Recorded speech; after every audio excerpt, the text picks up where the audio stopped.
ஓம் சாய்ராம். என் அன்பு குழந்தையே, உன் மனம் குளிரப் போகிறது. நீ உற்சாகமாக இரு. நீயே உன் வாயால் விரைவில் கூறுவாய், நான் மகிழ்ச்சியாயிருக்கிறேன் என்று. என் பக்தனாகிய நீ என்னை நினைத்து கொண்டிருக்கும் வேளையில் உன் துயரத்தை போக்குவது எனது கடமை. வெகு விரைவில் அது நடக்கும். கவலைப்படாமல் இரு. நான் உன்னுடன் வந்திருக்கிறேன். என்னை நீ பிடித்துக்கொள். உன்னை விட்டு விலக மாட்டேன். எனது பிள்ளைகள் கவலைப்படும்போது அதை நிவர்த்தி செய்வது எனது கடமை.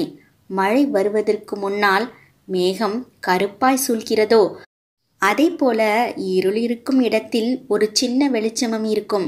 அது மெல்ல மெல்ல படர்ந்து பெரிய வெளிச்சமாய் மாறும் நேரம் இது.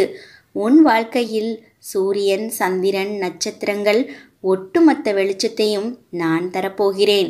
நிச்சயம் வாழ்வில் நீ உனக்கென ஓர் இடத்தில் நின்று நிலையூன்றி வேராய் விருட்சமாய் உருவெடுக்கும் காலத்தை நீ நெருங்கிவிட்டாய். உனக்கும் உன் குடும்பத்திற்கும் இருக்கும் சிக்கலிலிருந்து நான் உன்னை காப்பாற்றுவேன்.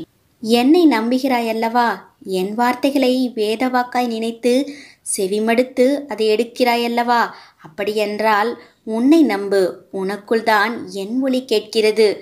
அவநம்பிக்கையை உண்டாக்கும் எந்த செய்திக்கும், அறிகுறிக்கும், தடங்கல்களுக்கும், எந்த பேச்சுக்கும் உனது மனம் இடம் தர வேண்டாம். அனைத்தையும் செய்கிற நான் இருக்கும்போது எல்லாம் விரைவில் சுபமாக நடக்கும் என நினை. நான் அனைத்தையும் உனக்காக விரைவில் மாற்றுவேன். ஏமாற்றுவேன் என மட்டும் நினைக்காதே.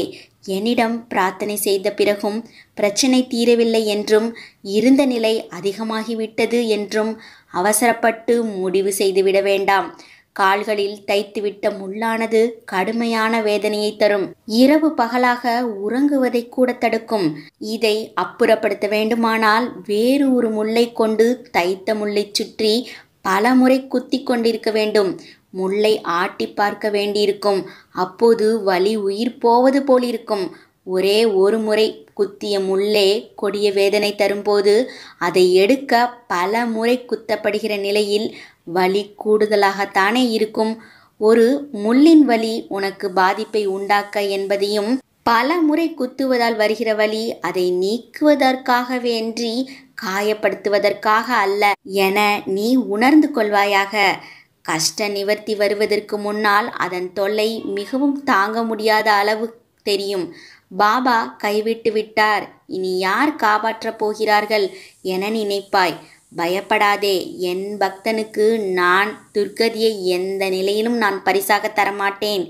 விரைவில் நான் காப்பாற்றி விடுவேன். எனது சொற்படி நடந்தால் உனது வாழ்க்கை விரைவில் சொர்க்கமாக மாறும். நீ சொன்னதெல்லாம் விரைவில் நடக்கும். துன்பத்தின் பிடியிலிருந்து விலகி இருப்பாய். நானும் உனது கடவுளாக இருந்து ஜென்ம ஜென்மமாய் நான் உன்னை காப்பாற்றுவேன். நீ அனைத்தையும் கடந்து கொண்டிருக்கிறாய். எனக்கு தெரியும். நான் இருக்கிறேன் உனக்கு. நம்பிக்கையை மட்டும் இழந்து விடாதே. ஒரு கஷ்டமான நிலைமையை சந்திக்கும் போது மனமுடைந்து போகாதே. பொறுமையுடன் என்ன நடக்கிறது என்பதை கவனித்த வண்ணம் இரு. ஏனெனில் என்னுடைய பக்தனை எப்படியாவது காப்பாற்றுவதே என்னுடைய கடமையாகும். வாழ்க்கையில் நாம் அனுபவிக்கும் சுக துக்கங்கள் யாவும் என் கட்டிப்பாட்டிற்கும் வழிகாட்டுதலுக்கும் உட்பட்டு நடக்கின்றன என்பதை நீ உணர வேண்டும். இத்தகைய அனுபவங்கள் ஆத்மாவை உய்விக்கத்தான் என்பதால் அவை தேவையானவை என்றும் நீ உணர வேண்டும். இத்தகைய தீவிர நம்பிக்கையும் பொறுமையும் உடையவர்கள் எனக்கு மிகவும் நெருக்கமாக இருப்பார்கள். உனக்கான காலத்தை நான் உருவாக்கிவிட்டேன். இன்னும் சில நாட்களில் நீ அதில் பயணம் செய்ய போகிறாய். உன்னை கண் கலங்க விட மாட்டேன். உன்னை உயர்ந்த நிலைக்கு நான் மாற்றுவேன். நீ கண்கணிங்கினால் என் மனம் வலிக்கிறது. உன் அம்மாவாக, அப்பாவாக என்றுமே நான் இருப்பேன். உன் வீட்டிற்கே விரைவில் நான் வருவேன். என்னை வரவேற்க நீ தயாராக இரு பிள்ளையே. நான் வாழும் உன் வீடு உனக்கு துவாரகாமைதான். இனி உன் இல்லத்தில் இருள் நீங்கி வெளிச்சம் வந்துவிட்டது. நீ சந்தோஷமாக இரு. என் பிள்ளை, கீழே விழும் நேரத்தில் என் கைகள் உன்னை தாங்க வரும். நீ வீழ்வதை பற்றி எண்ணாமல் வாழ்வதை பற்றி மட்டும் எண்ணு.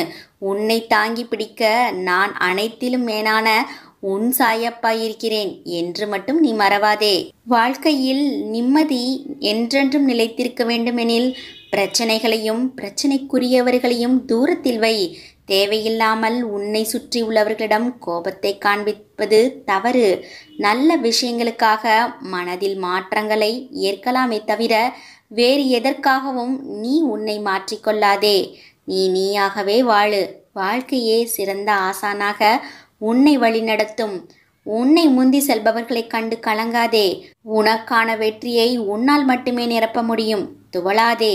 இவ்வுலகில் தூற்றுவோர் இருந்து கொண்டேதான் இருப்பார்கள். அவர்களை எல்லாம் கண்டு கொள்ளாமல் உன் கடமையை சரிவர செய். உன் மனம் என்பது இப்போது கனத்து அமைதியுடன் இருக்கிறது. சில நிகழ்வின் வெளிப்பாடு உன் மனதை பாதித்து இப்படி நொறுங்கி போய் உள்ளாய். அதை சரி செய்ய நான் இருக்கிறேன். உன்னை மறந்துவிட்டேன் என்று நினைக்காதே.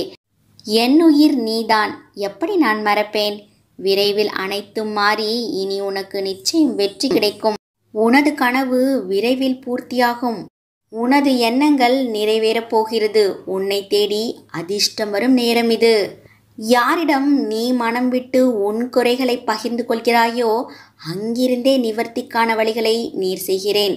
யாரை தேடி போகிறாயோ அவராகவே நான் இருந்து உன்னை வரவேற்று உபசரிப்பேன். யாரை பார்த்தும் உன் இதயம் இலகுகிறதோ அவரது வாயிலாகவே நன்மையும் நான் செய்கிறேன். உன் வேண்டுதல்கள் யாவும் நிறைவேற்றப்படும். பொறுமை, நம்பிக்கை மட்டும் உன் உள்ளத்தில் உண்டனில் உலகமே உன் காலடியில். என்னை சரணாகதி அடைந்தவர்களுக்கு கோரிக்கைகள் நிறைவேறாமல் போவது என்ற பேச்சுக்கே இடமில்லை. என்னை சரணாகதி அடைந்தவர்கள் துன்பத்தில் விழும் தருவாயில் எனது 4 கரங்களையும் கொடுத்து அவனை மேலே எழச் செய்வேன். என்றும் அவனை என் கண் இமை போல் பாதுகாப்பேன். பொருளையும் நம்பிக்கையையும் நீ இழந்திருக்கலாம். அவமானமும் பட்டாய். அந்த கெட்ட காலங்கள் எல்லாம் முடிந்து விட்டது. நீ நினைத்து கூட பார்க்க வேண்டாம். அவையெல்லாம் பஞ்சுமெத்தையில் உனக்காக வைக்கப்பட்ட பெரிய முட்களைப் போல குத்தி கொண்டிருந்தவை. காலங்கள் மாறிவிட்டன குழந்தையே. இனி வருவதெல்லாம் வசந்த காலங்கள். உனது கையை பிடித்து தூக்கி நிறுத்துவேன். விரைவில் நீ சற்றும் எதிர்பாராத நல்ல செய்தியை நீ கேட்கப் போகிறாய். உனக்காக நான் தரும் அதிர்ஷ்ட வாய்ப்பை நீ பயன்படுத்திக் கொள். ஏதாவது ரூபத்தில் வந்து உன்னிடம் நான் பேசுவேன். இந்த சாயிடம் உனது வாழ்க்கையின் திட்டம் உள்ளது. ஒருபோதும் நம்பிக்கையை மட்டும் இழக்காதே. அந்த திட்டம் உனக்கு சரியான நேரத்தில் வந்து கிடைக்கும். எப்போதும் நம்பிக்கை மட்டும் வைத்திரு. உனக்கு சந்தேகம் மட்டும் வேண்டாம். நான் உன்னை விட்டு பிரியவே மாட்டேன். எப்போதும் உன் நிழலாய்த்தான் நான் இருப்பேன். எனது பரிபூர்ண அருளும் ஆசியும் பெற்ற பிள்ளை நீ. அது எப்போதும் உனக்கு உண்டு. ஓம் சாய்ராம்.